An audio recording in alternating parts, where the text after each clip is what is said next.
And I have been traveling all around China and discovering many projects that have been extremely successful in terms of environmental protection, remediation of contaminated sites, forestry, campaigns of a magnitude that you don't find in any other parts of the world. Wonderful natural conditions and a complete transformation of China from a polluted until now a world leader in green development.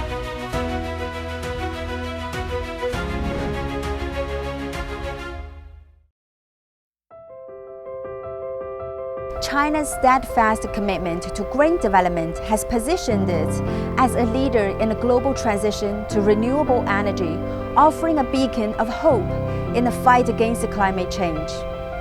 What has China achieved so far, and how is it contributing to global sustainability?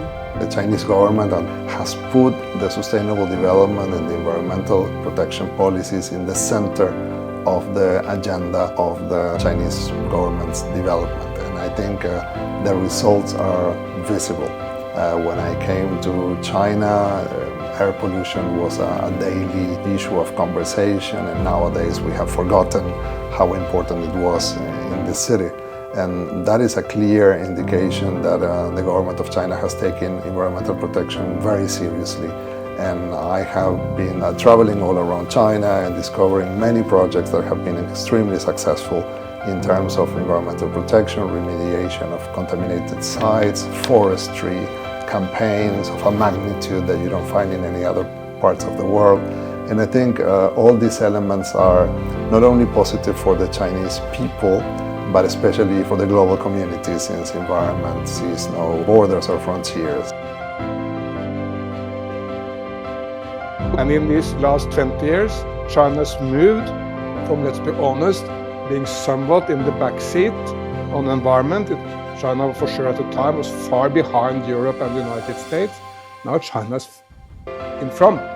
China has 60% of everything green: solar, wind, hydropower, electric cars, electric batteries.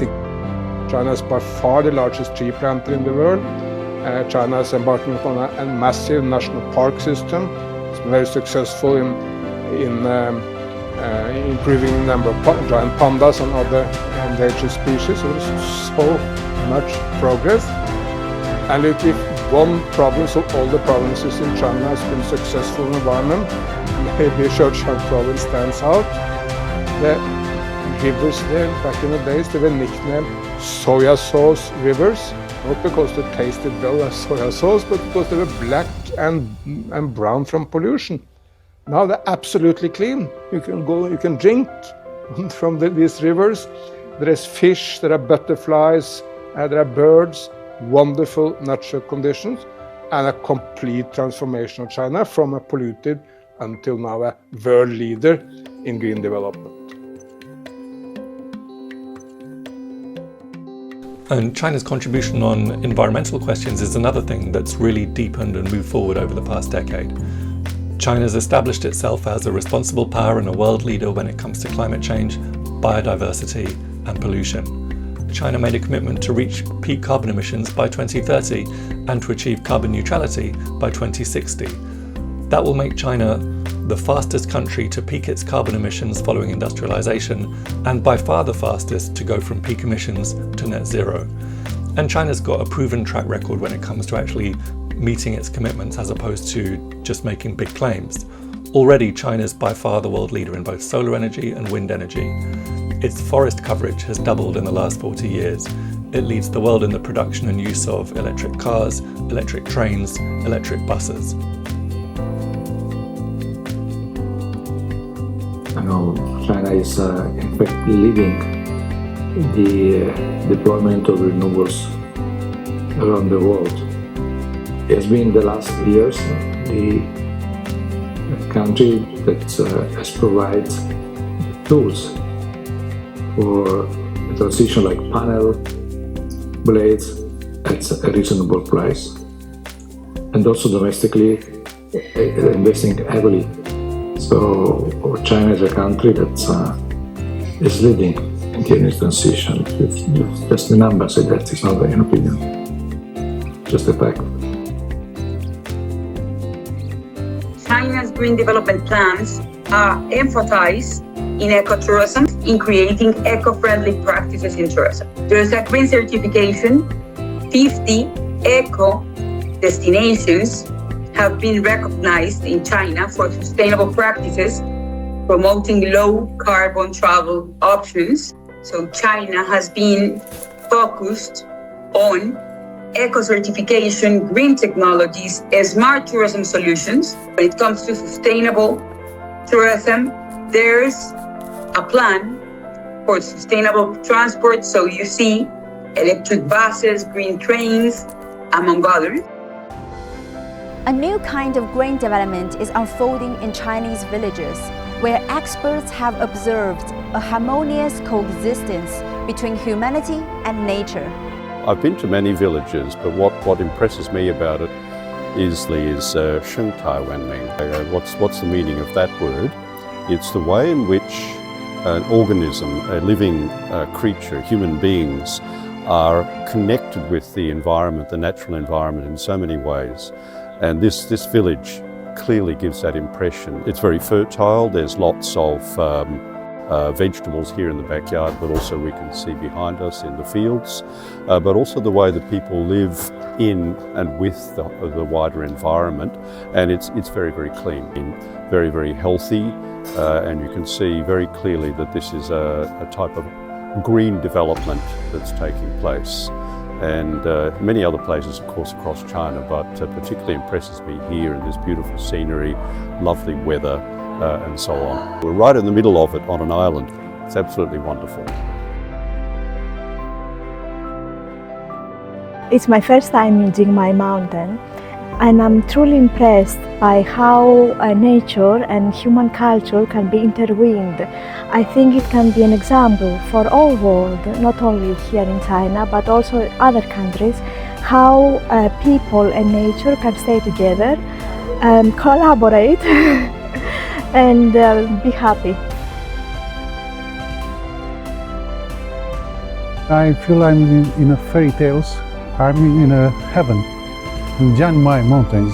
I am very amazed how the people continue to develop, how to continue to improve the life here. People who was born here, they live with tea, buy tea and sell tea, and continue to live in a modest style. And that's great, because tea means health, and China show again you can live in a village in health and happiness. China's green development efforts are receiving overall praise, and experts hope they can collaborate with China to address climate change for the benefit of all humanity. Well, we have seen that China has made a lot of progress in recent years in green development. Statistics show that a large portion of the gross domestic product actually derives from green development, energy transition, etc. That gives China a leadership role in the world, and I hope very much that Europe, which has championed green development for many years, is very aware of the challenges of climate change, and China can cooperate for the benefit of the citizens in Europe and in China, and truly in the whole world. I think both sides have very good knowledge and very good networks, and there are large parts of the world where this knowledge and this network can do a lot of good.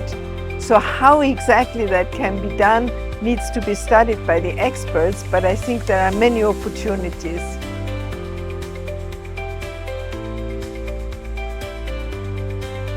The UAE has a growing interest in its partnerships with China, especially when it comes to the transition to renewable energies and electric vehicles. China is ahead of its game when it comes to the green transition, especially when it comes to the creation of EV vehicles, which have been imported across the globe, and especially in the Middle East, where you can see the adaptation of electric vehicles when it comes to the UAE's context, especially in this global world where South-to-South cooperation is highly needed in this multipolar order. China is taking concrete steps to honor its commitment to peak carbon emission before 2030 and achieve carbon neutrality before 2060. China made a commitment to be peak carbon by 2030. With my nearly 45 years of experience looking at China, when the Chinese leadership make a commitment, most overwhelming majority of the time they exceed that commitment. So all this, for the sake of the world, I hope they can show the same type of commitment, long-term commitment as China is showing to reducing its carbon and be carbon neutral by 2060. So if other countries were equally serious, the world would be a much better place.